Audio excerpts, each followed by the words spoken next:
2:17 a.m. You're standing in the dark, holding your baby on your shoulder, doing that slow sway you've done 100 times. You finally get them calm.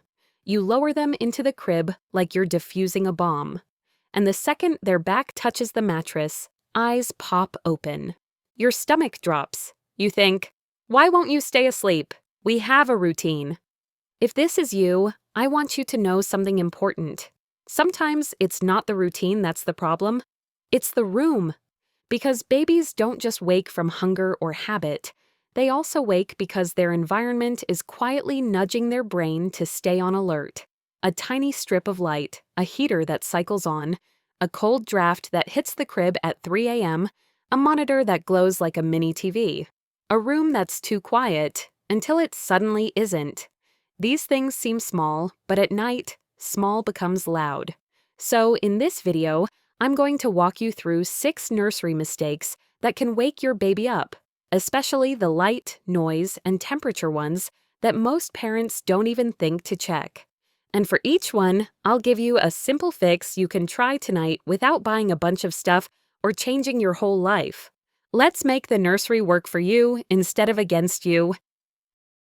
Mistake number 1. The room is darker than you think, but not dark enough for deep sleep. A lot of parents hear dark room and assume that means dim. But for many babies, dim still equals stimulating. Their brains can detect small changes in brightness, and even tiny light leaks can push them into lighter sleep. That's when they wake between cycles and can't settle back down. The tricky part is that you may not notice the light because your eyes adjust. So do this. Stand in your baby's room at night, turn everything off, let your eyes adjust for 1 minute, then get down to crib level and look around. Check windows, door frames, night lights, the crack under the door, and especially the baby monitor screen. If you can clearly see your hand in front of your face, the room might be bright enough to disrupt sleep for a sensitive sleeper. The fix is simple. Black out the window, cover small LEDs with tape, and if your baby needs a light for feeds, keep it extremely dim and warm-colored so it doesn't signal morning. And if you're using a nightlight, place it behind you or behind furniture so it isn't shining toward the crib. Mistake number 2. You're accidentally using wake-up light during night feeds and diaper changes. This one is so common because you're tired and you just want to see what you're doing.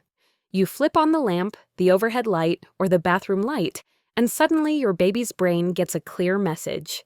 It's daytime.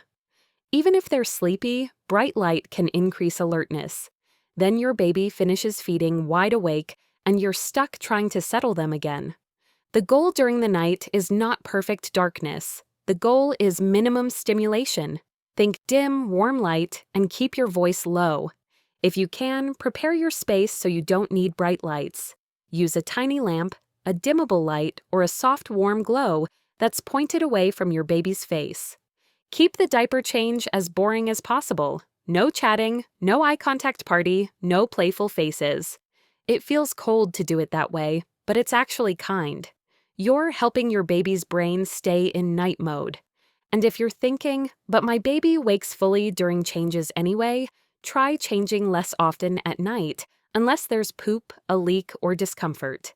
Many babies can go back to sleep faster if the night wake is kept quiet, dim, and short.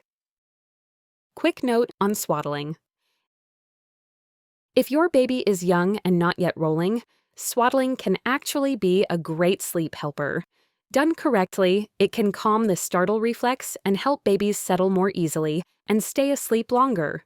Just keep it safe. Always put a swaddled baby on their back on a firm, flat sleep surface. Keep the swaddle snug around the chest, but loose around the hips, avoid overheating, and never use loose blankets in the crib. And most importantly, stop swaddling as soon as your baby shows signs of rolling or attempting to roll, because swaddling then becomes unsafe.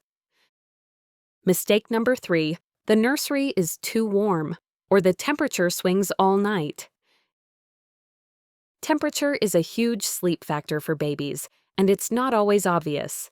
The room might feel comfortable when you put your baby down at 7:30, But by 2 a.m., it can be a completely different environment. Heat turns on, the room gets stuffy, then it cools down again, and your baby keeps popping awake. Babies also can't regulate body temperature as efficiently as adults.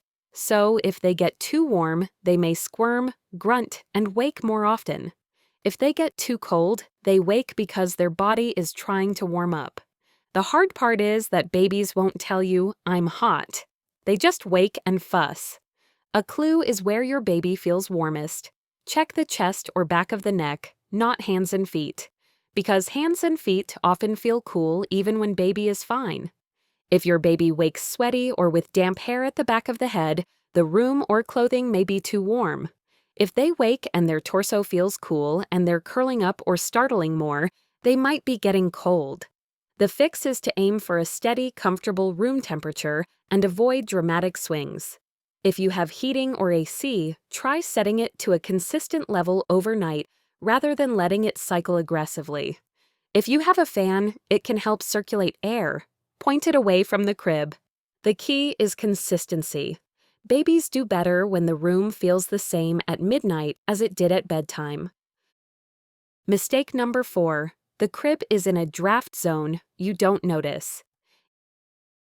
Even when the overall room temperature is fine, your baby might be sleeping in the coldest or hottest microspot in the room. Common draft zones are right under a vent, near a radiator, beside a window, or close to an exterior wall that gets cold at night. Your baby may fall asleep fine, but as the air changes, they start waking at the same time every night. Like clockwork. If you've ever thought, "Why does my baby always wake at 3:30? This is something to check. Stand where the crib is and feel for airflow. Put your hand near where baby's head is. Is cool air blowing? Is warm air blasting? Even a gentle airflow can be irritating during lighter sleep. The fix could be as simple as moving the crib a little, redirecting the vent, closing a vent slightly, or repositioning the furniture so the crib isn't in the direct line of airflow. If moving the crib isn't possible, you can sometimes solve this by shifting it a foot or two, or adjusting the room setup so air doesn't hit your baby's face. This is one of those boring fixes that can make a surprisingly big difference. Mistake number 5. The room is either too quiet or too unpredictable. This sounds contradictory, but both can be true depending on your home. Some babies wake because the nursery is silent. In silence, every tiny noise becomes sharp. The floor creaks, a toilet flushes, the dog shakes, a car door slams outside. Babies spend a lot of time in light sleep, and sudden sounds can trigger a startle reflex. On the other hand, some babies wake because there's constant, unpredictable noise. TV in the next room, loud conversations, kitchen sounds, siblings running past the door. The issue isn't noise by itself, it's inconsistency and sudden changes. The fix is to create a steady sound environment. That's why many families use white noise or another consistent sound source. But here's the important part. It should be steady and boring, not changing and dramatic. Some sound machines have tracks with waves or birds that spike and drop. Those can actually wake babies because the brain notices the change. Place the sound source across the room from the crib rather than right next to baby's head and keep it at a reasonable volume.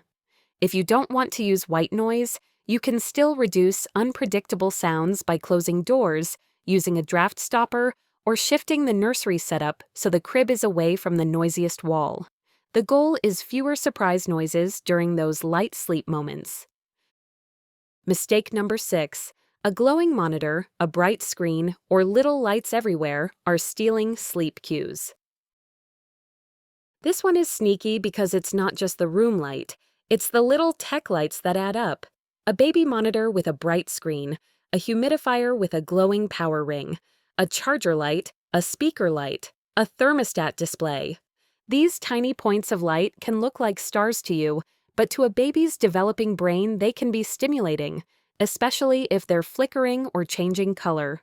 Also, if you keep the monitor screen on and visible from the crib, it can create a low-level glow that keeps the room from feeling truly night-like. The fix is easy. Cover or dim any unnecessary LEDs. Turn the monitor screen off if you can while keeping audio on. Place glowing devices where the light doesn't face the crib. You don't need the nursery to look like a bunker. Just remove the obvious glowing distractions so your baby's brain gets one clear message. Night means sleep. Quick to-night checklist. First, do the crib level darkness check. Second, set up a dim warm light for feeds so you're not using bright lights at 2 a.m. Third, check temperature consistency, especially if the baby wakes at the same time nightly. Fourth, feel for drafts around the crib. Fifth, decide whether your baby needs more sound consistency and fix the unpredictable noise problem. Sixth, hunt down the tiny glowing lights and shut them down. And here's the truth that will make you feel better. You don't need to fix all 6 at once. Pick the one that seems most likely for your home. If your baby wakes near dawn, start with light. If your baby wakes at the exact same time each night, start with temperature swings or drafts. If your baby wakes every time someone moves in the house, start with sound consistency. Make one change for 2 or 3 nights, then reassess. Baby sleep is a puzzle, and you solve it by changing one piece at a time. Also, a quick reminder, frequent night waking can be normal at different ages and stages. Growth spurts, illness, teething, developmental leaps, separation anxiety, any of it can disrupt sleep. But when the environment is optimized, your baby has a much better chance of resettling between cycles. That's the goal. Not a magical baby who never wakes, just a baby who wakes less and returns to sleep easier.